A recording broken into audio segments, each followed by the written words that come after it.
Hello friends, எல்லாரும் எப்படி இருக்கீங்க? நல்லா இருக்கீங்களா? இன்னைக்கு இலந்த பழம் பறிக்கலாம் வாங்க. இந்த மரம் நம்ம வீட்டுக்கிட்ட பக்கத்துல எம்ப்டி லேண்ட்ல இருக்குங்க.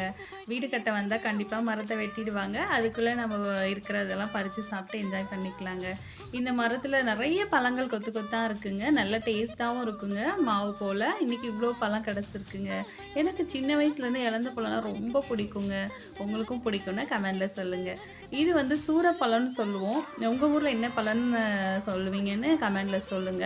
இதுவுமே இலந்த பழம் மாரி தான் குட்டி குட்டியா இருக்குங்க. நெறைய மருத்துவ குணங்கள் இருக்குன்னு சொல்லியிருக்காங்க. நம்ம ரத்தத்தலாம் நல்லா சுத்தப்படுத்துங்களாம். இதெல்லாம் இப்போதாங்க சீசன் டைம் தான் கிடைக்கும். கிடைச்சதுன்னா சாப்பிட்டு என்ஜாய் பண்ணுங்க. உடம்புக்கு ரொம்ப நல்லதுங்க. நான் சின்ன வயசுலேருந்தே விரும்பி சாப்பிடுவேங்க. அதுக்கப்புறம் இப்போ பாப்பாவும் நல்லா லைக் பண்ணி சாப்பிட்றா. இதில இலந்த வடை செஞ்சு ஸ்டோர் பண்ணி வச்சுக்கலாங்க. வருஷக்கணக்குக்கு சூப்பரா இருக்கும்.